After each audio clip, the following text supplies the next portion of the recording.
মালয়েশিয়ার রাজধানী কুয়ালালামপুর, সেলাঙ্গোর, জোহর, পেনাং সহ বিভিন্ন রাজ্যে ধারাবাহিক যৌথ অভিযান চালাচ্ছে দেশটির অভিবাসন বিভাগ। সেই ধারাবাহিকতায় অভিযান চালানো হচ্ছে দেশটির বিভিন্ন রেস্তোরাঁ, কারখানা, বাজার, আবাসন ও ব্যবসা প্রতিষ্ঠানে। এমন পরিস্থিতিতে আবারও কড়া বার্তা দিলেন মালয়েশিয়ার স্বরাষ্ট্রমন্ত্রী সাইফুদ্দিন নাসুশন ইসমাইল। বলেন, চলমান অভিযান কোনোভাবেই শিথিল করা হবে না। এমনকি দেশের 19টি অভিবাসন আটক কেন্দ্রে ধারণ ক্ষমতার চেয়ে বেশি বন্দী থাকলেও অভিযান অব্যাহত থাকবে বলেও জানান তিনি। Patuh dengan akta immigration, jangan masuk kosong tanpa dokumen, jangan terlebih tinggal, jangan salah guna pas. Kalau itu kita temui, terpaksa kita bawa ke depo. Tak boleh kurangkan langsung momentum serbuan-serbuan itu. Sebab ini isu keselamatan dan isu kedaulatan juga. Okay. Negara kita ni terbuka. Mereka boleh datang cari rezeki. Tapi negara kita juga ada undang-undang. সোমবার এক সভায় বক্তব্যে স্বরাষ্ট্রমন্ত্রী আরও বলেন, এটি শুধু অভিবাসন আইন প্রয়োগের বিষয় নয়, বরং জাতীয় নিরাপত্তা ও রাষ্ট্রীয় সার্বভৌমত্বের প্রশ্নও। এদিকে আটক কেন্দ্রে ধারণ ক্ষমতা নিয়ে উদ্বেগ প্রকাশ করেছে মানবাধিকার সংগঠনগুলো। তবে সরকার বলছে, আইনের কঠোর প্রয়োগ এবং আটক ব্যক্তিদের মানবিক সুরক্ষা দুই বিষয়েই সমান গুরুত্ব দেয়া হচ্ছে।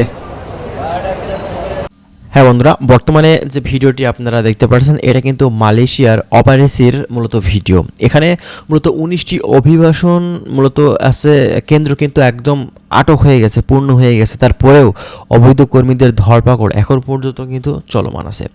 বাংলাদেশ থেকে মূলত তারেক রহমান তিনি কিন্তু আনোয়ার ইব্রাহিম সরকারের সাথে কথা বলেছেন যে অবৈধদের বৈধকরণ করার ব্যাপারে তাদের কাছে রিকোয়েস্ট করেছে, কিন্তু তারা সেই রিকোয়েস্ট আসলে আদৌ রাখবে কিনা সেটা কিন্তু এখন বোঝা যাচ্ছে না। কারণ এখন পর্যন্ত তাদের অবৈধদের বৈধকরণ করার কোনো ধরনের প্রক্রিয়া এখন পর্যন্ত চালু করেনি এবং কোনো ধরনের নতুন আপডেট তথ্য কিন্তু এখন পর্যন্ত পাওয়া যায়নি এবং এখন পর্যন্ত এই ধরপাকড়টা চলমান আছে।